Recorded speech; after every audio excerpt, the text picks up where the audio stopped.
You mentioned some of the mistakes you're making. Maybe apologies if this is out of order, but what are the ones that stick in your mind? I'm thinking maybe an Old Firm game, Celtic Park. Yep. It was a wrong penalty. Again, they're the kind of decisions where people tar you with that brush. And but that affected you, didn't it? What incident are we talking about? So it was a penalty awarded. I think it would have been cut Broadfoot. So it was a wrong decision. And people will say things like, "I didn't see the decision. What happened was I caught the decision too late."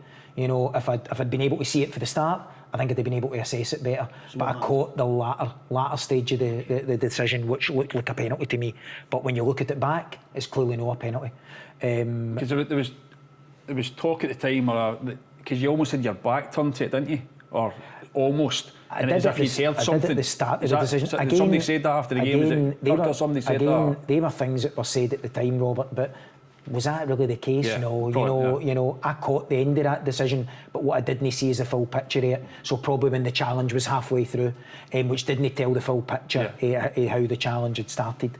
So there's decisions like that. Again, if you'd VAR, you would have been saved. But the point I was going to be to you, what does that do to you though? Because as you say, knowing what you like, you don't leave Celtic Park that day and go up your own, say to the missus, right, what's for dinner? No, there were a lot of problems beyond that game, and then you lose a bit of confidence, and then you need to enter into future games, and people are always mentioning that. People go back to it. People still mention it. Yeah. That's one of the points I talk about, that, with VAR, you won't really get as much of that. You'll still get some of it, but not as much now. But they're difficult times because nobody wants to make errors. Nobody wants to make errors in high-profile games. I made a terrible mistake in the Europa League. Borussia Mönchengladbach game. Roma, Borussia Mönchengladbach, when the ball hit Chris Smalling in the face. His arm was out. If it hit his arm, it was a clear penalty. Now, the Champions League at the time was using VAR, but the Europa League wasn't. So just because of the competition it was, and I felt that set me back, but... What, in terms of getting higher profile games? I felt I was in an upward trajectory at that point, Bill. I'd been doing really well. I'd get that game as an additional game. I'd just refereed the previous match round, Juventus by Leverkusen, the Champions League, with VAR. And the game had gone swimmingly, there wasn't any problems, and I'd performed so well at UEFA, gave me an additional game because you kind of get one per every 2 match days, and it set me back, and it was very hard to recover for that. And you sensed that right away, didn't you? You can almost left the stadium thinking... I remember thinking that night in Rome, this is going to be a hard way back for me, and it was, but you can't feel sorry for yourself. You need to dust yourself in, and there's lows, but there's also the highs, and I continued, had another 5 years at UEFA, refereeing top games, and what was meant to be, and unfortunately that probably prevented me. I think in 2019 I'd have been a candidate for the Euro, which was postponed during COVID. But I think at that point I would have been a clear candidate, but it was gone, and these are the fine margins, but you need to respect that, because you're no talking there about refereeing a game, that people quickly forget about. You're refereeing in the world stage, and comes with that responsibility to get the decisions right. And when you make a decision like that, you need to accept there'll be consequences, because you guys and everybody in football talks about where are the consequences. If UEFA had just said to me, brilliant, carry on, what would the Cubs think? What would the Cubs think? What would they be thinking? Yeah, that's true. Do you feel the same? I know the reaction's different from outside, but do you feel the same if you get something wrong at Stennismuir as you do if you get it wrong in Roma? Is it the same feeling you get? I have to be honest, Bill, because mistakes affected me, annoyed me, made me a different person for a few days, and I didn't, regardless of what anybody would say about me, I gave 100% commitment regardless of what game I was at. Regardless, I thoroughly enjoyed my latter years, refereeing the Championship, my mind going down to Darvel to refereeing the Scottish Cup. I looked forward to every game because I loved refereeing. I was never at a stage, people said you would know when your time was up because you would kind of go to a game and go, I don't really want to be here today. Yeah. I never felt like that at all. Even in my last season, never ever felt like that. But mistakes affected me. What you need to realise, let's be realistic here. You're in the Goldfish Bowl. If you're in the Premiership and you make a mistake, more people are going to know about it. Absolutely. But I'm maybe one of these sad people who, in this role, I'm delighted that on a Monday you can see all the incidents and all the goals and all the key points for the Championship, League One and League Two, and I dissect that and I focus a huge amount of my time on that as well, and in matches lower down in the pyramid, because I'm a head of refereeing. I'm not the head of refereeing in the Premiership and VAR. You know, I've got a role and a responsibility to all the clubs. There's always, sorry Bill, there's always a big argument, a big debate about whether full-time referees would make a difference. I'm not sure personally it would, because I think the guys that do it are virtually full-time anyway. They might have other jobs, but they're committed that much for me in terms of fitness and everything they do. And you say the analysis that gets done, that they're just about full-time. Yep. Where do you stand in that? Obviously it's a financial thing, it's unlikely to happen because of the money, but in an ideal world, would it be better? Would our referees be better if they were full-time? So in an answer, I don't think it would make them better in terms of decision making. I don't think England make any less mistakes than us, and their referees are full-time. What I think appeals to the referees about it, in my latter years in my career, I would never have, if they'd offered me full-time, I wouldn't have gone full-time, because I enjoyed my other job too much, you know. But where I think it would benefit referees, if you think about it one time in my career, if you think when I'm talking about Euro and the pinnacle, I was juggling job, refereeing, family, and sometimes dealing with that was difficult. You know when I'd really like to be full-time, Robert, really liked it when I had a really bad decision, because whilst everybody at my work was really supportive of me, I was a wee bit embarrassed. And going out the house, you know, I thought on a Monday, you know, I feel if a player is a bad mistake at the top level, they're protected because they're in amongst their teammates. Maybe in that environment they're getting a hard time, they're protected. But the referees and the current when I was a referee and the current referees, they need to go out into the world, you know, they need to go about their business, and I found that hard. I found that side of it hard. So I think it would allow you more time, but I trained every day, you know. What I found when I was refereeing, I would just make allowances to be able to train, you know. So if it was snowing and, you know, I'd 40 minutes to train, I'd go out and train, because I was. You can't be at the top level in refereeing or be able to sustain that if you're no 100% committed. But, so even in part-time players and managers, nobody's part-time. No. The part-time footballers probably train longer hours than the full-time footballers do. So I think there's a kind of misnomer, isn't there? It's about commitment. It's not about part-time or full-time. What it might do though, in terms of you're talking about trying to get other more younger people or getting the next generation to come through, if it's an opportunity to be a full-time job, maybe that would open the door for more people. I would say, Robert, that might be what we would look at. If we were to look at a model that could work in Scotland, would it be that, you know, we brought people into a kind of contract at an earlier age, an earlier stage in their career? But again, you would need to get somebody very early in their career, because the issue is if you try to bring somebody in full time, you know, when they're on the cusp of something big in their career, they might have a very good. I would have been worried about getting up a job that was financially good, that had a good pension in, and had security.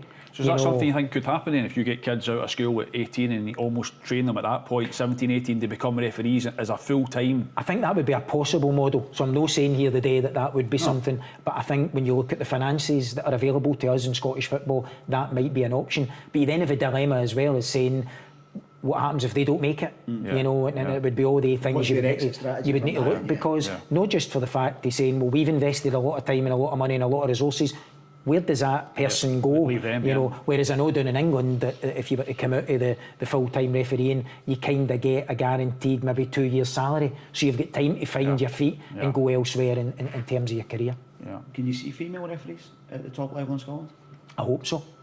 I think there is huge opportunities, Bill, in the game, you know, for female referees. You know, we would definitely be hoping that we can push our female referees currently, you know, test them as hard as we can in different environments in the game to hopefully drive them forward. We've put a lot of time and effort into making sure that we've brought in categories for people officiating in the women's game. That's not just for women referees, but officiating in the women's game. We've put a lot into that.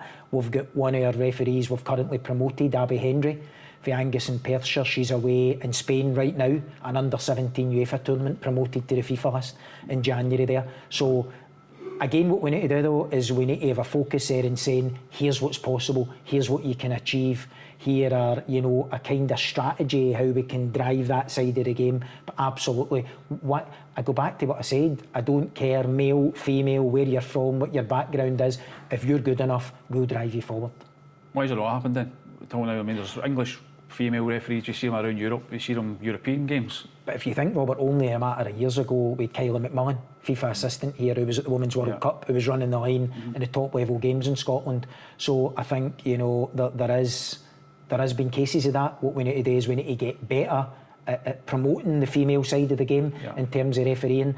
I think we need to also look across the board at, you know, people, whether male, female, who've perhaps played football, have been unsuccessful in terms of extending some kind of contract. There's great opportunities because without a doubt they would be, you know, coming into refereeing with that background of playing the game. We see two referees now who are making good progress. Sean Murdoch, former Hibs Dunfermline keeper. Jamie McCunney, who I think is the most capped under-21 international. I remember Jamie at Dundee United. But the two of them now at Category 1, you know, who are making good inroads and performing well. We need to encourage that side of it as well. And I know my colleague Tommy Murphy has done a lot of work with the PFA, with Fraser Wishart, and looking at opportunities to bring people into refereeing.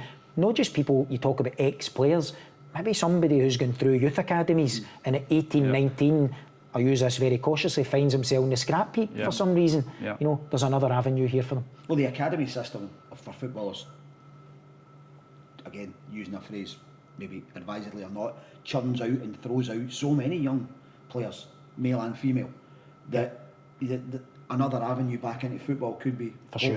And we hope to encourage that, you know, that doors open. You've been a good referee, Bill? Would you have been a good referee? I'm not a terrible referee. I would have micromanaged every second of every game. I'd have made Willie look like the most relaxed human being on the planet. No, I would have been an absolutely appalling referee. Yeah, no, I think you're right there. I can't imagine you being any good at that at all. What would you have done if you hadn't become a referee? You know, I know you did the school teaching thing, but was there something else that you ever thought, I'd love to have done that? No, because I was so young when I went into it. You know, I couldn't have imagined as I went into the refereeing, I couldn't have imagined life without it really. You know, in 31 years, you know, is a long time to be involved in it.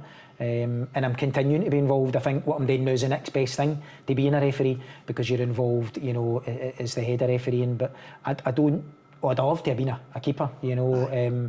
But I often think to myself, I like that balance of having a great interest in football and being involved at a high level that I'd never have got to as a player. And I couldn't really have imagined life without it now when I look back, because it was so much part of my life. And refereeing was 24/7, you know, all the time, all year round. You know, it was a focus for me. Obviously, you mentioned the tournaments and stuff. Was there moments when you, other than the Euros, you mentioned about kind of the flashback thing, you run around in some amazing stadiums, some incredible world-class players. What was that like? I mean, what are the ones that stick in your mind in terms of... I remember watching football as a wee boy in the telly, you know, the Champions League would have just started, the early 90s, before I took up the refereeing and things, and, you know, looking at stadiums like the San Siro, you know, looking at Barcelona, looking at Real Madrid, and suddenly I was going to these places. But I always kept my feet in the ground. I did, you know, because I thought, you know, I've been very lucky to be here. You know, I worked hard. I think I deserved to be there. But it was great, you know, to say you were going to these places. Eventually, though, when you're in the environments, the grass pitch, I sometimes look at these stadiums in the telly and think, I didn't even know there was 3 or 4 tiers there, you know, because you were so focused on the pitch. And whilst people think you're going there and you're seeing the Messis, the Ronaldos, the Suarez, you were so focused on doing well in the job, you know. And when I was in, you know, my latter years, I was in the headquarters in education, but when I was teaching, a lot of kids would say to you, what was Ronaldo like? But I always made a point of saying, they're people like me and you, much more wealthier, maybe they don't know than Bill, you know, but wealthier. But they've just got a talent, like all of us have got talents, you know, and that was important. I was never overawed by people. Well, even at the start, players. Though, when you were first European game, when you were faced with these superstars, no. Is that down to your upbringing, do you think? Sort of treating everybody the same? I never thought of that, but I would think it probably was, you know, and I also thought, if you go and start to treat people differently, you get yourself into a predicament, you know, and you get yourself into a problem. Some were harder to deal with than others, but I mean, you know, I stood in loads of stadiums. I travelled the world that I wouldn't have been able to see, you know. But it was great. We go on trips now still, European trips, Scotland trips, and we always try and make a point of going out and seeing the city a little bit. We like a beer or maybe a glass of wine with dinner, a museum.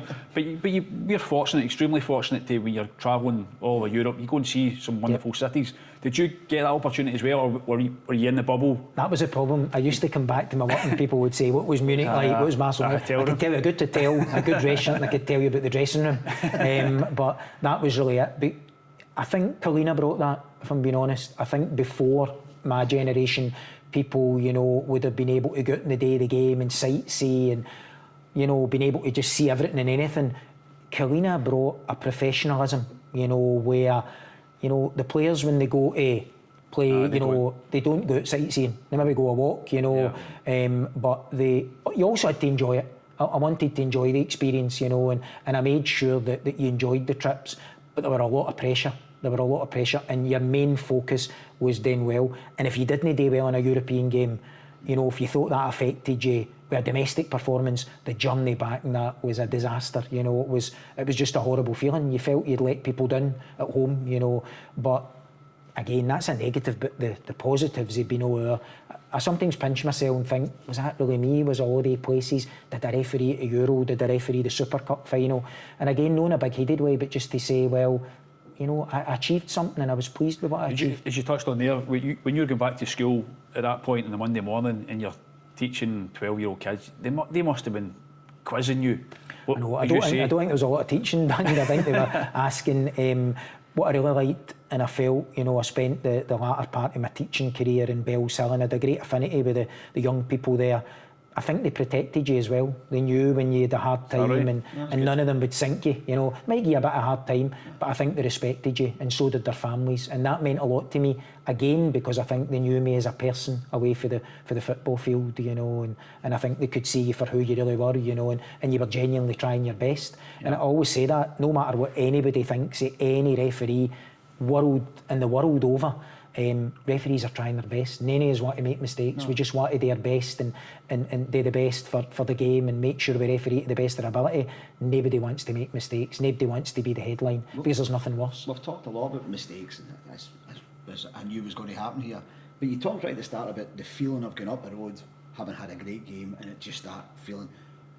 Is there a day or a night in your career where you've ever gone back to your house or your hotel and just gone, you cracked it the night, Willie? Oh, it was that game in Marseille. Yeah. You know, because I remember we were in Marseille, the headquarters was just outside Paris. Was that against Albania? And all the messages were coming back saying, great, you know, and I remember getting a police escort out of the stadium in Marseille, through all the thousands of fans, getting back to the hotel, having a bite to eat. I was there with all the Scottish guys that they were there, you know, and it just, you felt on top of the world, you know, and I think the next day we went back to Paris, and then because there was 2 stadiums being used in Paris, we got to go to games. It was great, though I feel quite sorry because the referees got to go in the VIP lounge, but the assistants and the additional assistants, so I mind John Beaton and Bobby Madden sitting out there, and I would wave to them, maybe pass them a pastry or something. But it was great, and we went to a game the next night and just felt on top of the world. To be fair, that's what he does with me when we go on trips. I need to go in I sit in business class. I need to sit in the side entrances. But no, sorry, on you go. I was going to ask, we talk a lot about how full on and 24/7. What do you do to relax? What brings you down? I've got 4 daughters. I don't know if that's relaxation. No, sometimes I escape, but you know, I want to spend time with my family. You know, because I look back. I remember being at that UEFA course I was talking about, and the head of refereeing said, you know, at times probably we've put refereeing before everything, and everybody shuffled in their seat a wee bit. You know, but it's true. And at times maybe, you know, it's one of the kids' birthday parties or it's something else, and I was away refereeing, you know, and I used to think my wife was like a single parent at times, you know, because she had to do all the things herself, and I like to get a bit back, and I like spending times. I don't mean out and about and going about here and there. Sometimes I just like now to spend a bit of time in the house, talking with my kids, you know, and sitting chatting to them, and thinking of the times where I maybe didn't have that opportunity with all the... And one of my daughters likes coming to some of the games. You know, if I go to the Lower Down games, she, I think she finds the shouts and that quite amusing. I used to say they used to shout that at me. But she enjoys it for a day out, you know. So what happens, your 4 daughters, between 15 and 10 or something like that? That's you told me right, before. What happens if one of them comes to you the next wee while and says, Dad, I've decided I want to be a referee? What do you say to them? So, you know, sometimes I would have made a joke and said, you know, let's get their head tested or whatever. But I want to encourage people into refereeing, you know. There was a great documentary, The Power of Football, that one of my colleagues did before I came in. And it was about a young kid, you know, for Bailison area, who wanted to be a referee at 8 or 9 years old, you know. And why should we know? Why folks say, you know, who would want to be a referee and why look at that? There's something special, there was something touching about that documentary. You know, you see it online, The Power of Football, Ronan, and it was great. It was great to see that. And I want to encourage young people, but not just young people, because everybody says, you know, young, but anybody who would want to come into refereeing. You know, you might not reach a very top. Not everybody can reach a very top in refereeing.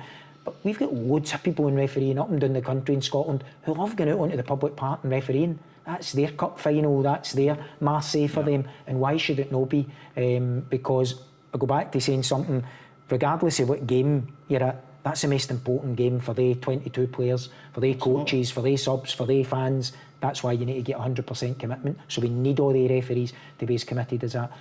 What I will say though, we need people to give referees a chance.